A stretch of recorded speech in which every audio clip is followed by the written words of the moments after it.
നമസ്കാരം, മലയാളി വാർത്തയിലേക്ക് സ്വാഗതം. ജനപ്രിയ നയങ്ങളുമായി മുന്നോട്ടു പോകുന്ന മുഖ്യമന്ത്രി വി.ഡി. സതീശന്റെ ജനപ്രീതിയും രാഷ്ട്രീയ സ്വീകാര്യതയും മുതലെടുത്ത് സോഷ്യൽ മീഡിയയിൽ വൻ പണപ്പിരിവ് തട്ടിപ്പ് നടക്കുന്നതായി റിപ്പോർട്ടുകൾ പുറത്തുവരികയാണ്. ചീഫ് മിനിസ്റ്റർ VDS എന്ന വ്യാജ പേരിൽ ഫേസ്ബുക്കിൽ പേജ് നിർമ്മിച്ച് മുഖ്യമന്ത്രിയുടെ പോസ്റ്റുകളും വിശേഷണങ്ങളും കാണണമെങ്കിൽ ഇനി മാസം 89 രൂപ നൽകി സബ്സ്ക്രൈബ് ചെയ്യണമെന്നാണ് തട്ടിപ്പുകാർ ആവശ്യപ്പെടുന്നത്. അതുകൊണ്ട് സോഷ്യൽ മീഡിയ ഉപയോക്താക്കൾ സൂക്ഷിക്കുക. അത് വ്യാജ വാർത്തയാണ്, അല്ലെങ്കിൽ അതൊരു വ്യാജ അക്കൗണ്ടാണ്. കാരണം ഇപ്പോൾ സബ്സ്ക്രിപ്ഷനാണ്. പല സെലിബ്രിറ്റികളും ഇപ്പോൾ അവരുടെ പല സ്പെഷ്യൽ കണ്ടന്റുകളും എക്സ്ക്ലൂസീവ് കണ്ടന്റുകളും കാണണമെങ്കിൽ ഇത്ര രൂപ മാസം വരുമാനം, അതായത് ചിലപ്പോൾ 200 രൂപയായിരിക്കാം, 100 രൂപയായിരിക്കാം, 199 രൂപയായിരിക്കാം, അങ്ങനെ നൽകി സബ്സ്ക്രിപ്ഷൻ എടുത്താൽ മാത്രമേ ആ എക്സ്ക്ലൂസീവ് കണ്ടന്റുകളോ അല്ലെങ്കിൽ അവരുടെ സ്പെഷ്യൽ എന്തെങ്കിലും വാർത്തകളോ ഒക്കെ കാണാൻ പറ്റുള്ളൂ എന്ന് പറഞ്ഞപ്പോൾ ഒരു സബ്സ്ക്രിപ്ഷൻ നടക്കുന്നുണ്ട്. അതേ മോഡലിൽ തന്നെയാണ് ഇപ്പോൾ മുഖ്യമന്ത്രി വി.ഡി. സതീശന്റെ ഫേസ്ബുക്ക് പേജ് വ്യാജമായി നിർമ്മിച്ച്, അല്ലെങ്കിൽ ഇൻസ്റ്റഗ്രാമിൽ ഒരു പേജ് നിർമ്മിച്ച് സബ്സ്ക്രൈബ് ചെയ്താൽ മാത്രമേ ഇനി അദ്ദേഹത്തിന്റെ പല പോസ്റ്റ് ചെയ്യുന്ന വാർത്തകളും വിശേഷങ്ങളും കാണാൻ സാധിക്കൂ എന്ന് പറഞ്ഞുകൊണ്ട് തട്ടിപ്പുകാർ ഇറങ്ങിയിരിക്കുന്നത്. ഇൻസ്റ്റഗ്രാമിലും ഫേസ്ബുക്കിലും പ്രമുഖരുടെ പേരിലും വ്യാജ അക്കൗണ്ടുകൾ ഉണ്ടാക്കി പണം ഉണ്ടാക്കുന്ന വലിയൊരു ഓൺലൈൻ മാഫിയ തന്നെയാണ് അണിയറയിൽ സജീവമാണെന്നാണ് ഈ സംഭവം വ്യക്തമാക്കുന്നത്. രാഷ്ട്രീയ ഉന്നതരുടെ പേരിൽ നടക്കുന്ന ഈ വെട്ടിപ്പ് അതീവ ഗുരുതരമായി കണ്ട് തട്ടിപ്പ് മാഫിയയെ എത്രയും വേഗം പൂട്ടാനുമുള്ള നീക്കത്തിലാണ് സൈബർ പോലീസ്. ഫേസ്ബുക്കിൽ വി.ഡി. സതീശൻ എന്ന് സെർച്ച് ചെയ്താൽ ഒട്ടേറെ അക്കൗണ്ടുകൾ കാണാം. ഇതിൽ 5,89,000 ഫോളോവേഴ്സ് ഉള്ള ഒരു പേജാണ് സബ്സ്ക്രിപ്ഷൻ തുകയായി പ്രതിമാസം 89 രൂപ ആവശ്യപ്പെടുന്നത്.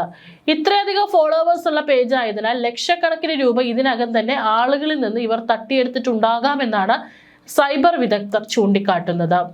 എന്നാൽ ഈ പേജ് വഴി എത്ര പേർ പണം നൽകി സബ്സ്ക്രൈബ് ചെയ്തു എന്ന വിവരങ്ങൾ പേജ് അഡ്മിന്മാർ ബോധപൂർവം ഹൈഡ് ചെയ്ത് വെച്ചിരിക്കുകയാണ്. സാധാരണയായി വലിയ തരംഗമുണ്ടാക്കുന്ന ചലച്ചിത്ര താരങ്ങളും ഇൻഫ്ലുവൻസർമാരുമാണ് ഫേസ്ബുക്കിലും ഇൻസ്റ്റഗ്രാമിലും സബ്സ്ക്രിപ്ഷൻ ഫീച്ചർ ഉപയോഗിക്കാറുള്ളത്. പണം നൽകി സബ്സ്ക്രൈബ് ചെയ്യുന്ന ആരാധകർക്ക് മാത്രമായി പ്രത്യേക പോസ്റ്റുകളും ലൈവ് വീഡിയോകളും നൽകുന്ന രീതിയാണിത്. ഈ ഫീച്ചർ ദുരുപയോഗം ചെയ്താണ് മാഫിയ സംഘം ഇപ്പോൾ മുഖ്യമന്ത്രിയുടെ പേരിൽ തട്ടിപ്പ് നടത്തുന്നത്. മുഖ്യമന്ത്രിയുടെ പേരിൽ ഒരൊറ്റ വെരിഫൈഡ് ഔദ്യോഗിക ഫേസ്ബുക്ക് പേജ് മാത്രമേ ഉള്ളൂവെന്നും സബ്സ്ക്രൈബ് ചെയ്യാൻ പണം ആവശ്യപ്പെടുന്ന ഇത്തരം പേജുകൾ പൂർണ്ണമായും വ്യാജമാണെന്നും മുഖ്യമന്ത്രിയുടെ ഓഫീസ് ഔദ്യോഗികമായി ജനങ്ങളെ അറിയിച്ചിട്ടുണ്ട്. റീലുകളിലൂടെയും പോസ്റ്റുകളിലൂടെയും ലക്ഷക്കണക്കിന് ലൈക്കുകൾ വാരിക്കൂട്ടുന്ന രാഷ്ട്രീയ നേതാക്കളുടെ പേരിൽ സമാനമായ നിരവധി ഉഡായിപ്പ് അക്കൗണ്ടുകളാണ് ഇൻസ്റ്റഗ്രാമിലും ഫേസ്ബുക്കിലും ദിവസേന പൊങ്ങി വരുന്നത്. പ്രമുഖരുടെ ചിത്രങ്ങളും വീഡിയോകളും എഡിറ്റ് ചെയ്ത് കയറ്റി ഫോളോവേഴ്സിനെ കൂട്ടിയ ശേഷം പിന്നീട് ഇത്തരം സബ്സ്ക്രിപ്ഷൻ വഴിയും വ്യാജ പരസ്യങ്ങൾ വഴിയും പണം ഉണ്ടാക്കുകയാണ് ഈ മാഫിയയുടെ രീതി.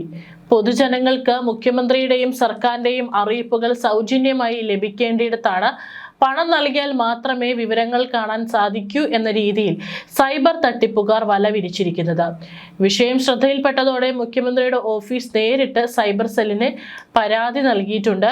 മെറ്റ അധികൃതരുമായി ബന്ധപ്പെട്ട ഈ വ്യാജ പേജുകൾ എത്രയും വേഗം പൂട്ടിക്കാനും ഇതിന് പിന്നിൽ പ്രവർത്തിച്ച സൈബർ ക്രിമിനലുകളുടെ ബാങ്ക് അക്കൗണ്ടുകളും IP അഡ്രസ്സും കേന്ദ്രീകരിച്ച് അന്വേഷണം നടത്താനുമാണ് പോലീസിന്റെ നീക്കം.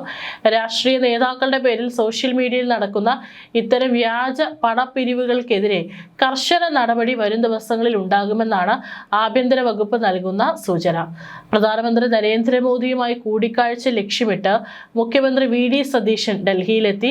പ്രധാനമന്ത്രിയെ കാണാൻ സമയം തേടിയെങ്കിലും ഇതുവരെ സമയം ലഭിച്ചിട്ടില്ലെന്നാണ് വിവരം.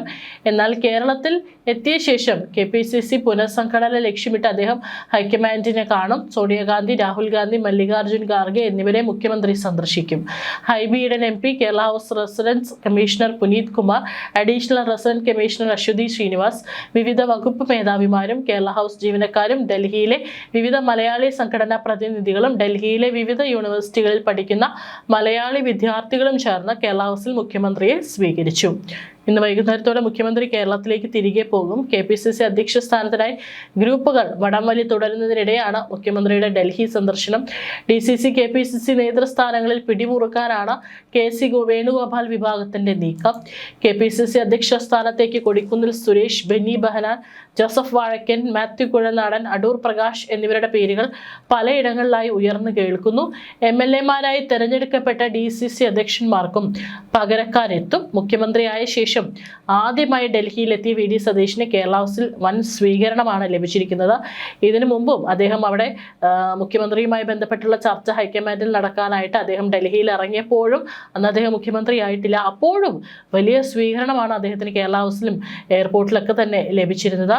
കേരള സുരക്ഷയും അകമ്പടി വാഹനങ്ങളും പരമാവധി ചുരുക്കിയെങ്കിലും ഡൽഹി പോലീസിന്റെയും കേരള പോലീസിന്റെയും സുരക്ഷാ വാഹനങ്ങളുടെയും അകമ്പടി VD സതീശനുണ്ടായിരുന്നു. എന്നാൽ അവയ്ക്കൊന്നിനും വിദ്യാർത്ഥികളുടെയും കോൺഗ്രസ് അനുകൂലികളുടെയും അണപൊട്ടിയ ആഹ്ലാദത്തെ പിടിച്ചു നിർത്താനായില്ല. കൊച്ചിൻ ഹൗസിലേക്ക് VD സതീശനൊപ്പം അവരും ഇരച്ചു കയറി. മുഖ്യമന്ത്രിയെ നേരിട്ട് കാണണമെന്ന ആവശ്യം മുഖ്യമന്ത്രിക്കൊപ്പം ഫോട്ടോ എടുത്താണ് പലരും മടങ്ങിയിരിക്കുന്നത്. അതിന്റെ ദൃശ്യങ്ങളൊക്കെ തന്നെ പുറത്തു വന്നിട്ടുണ്ട്.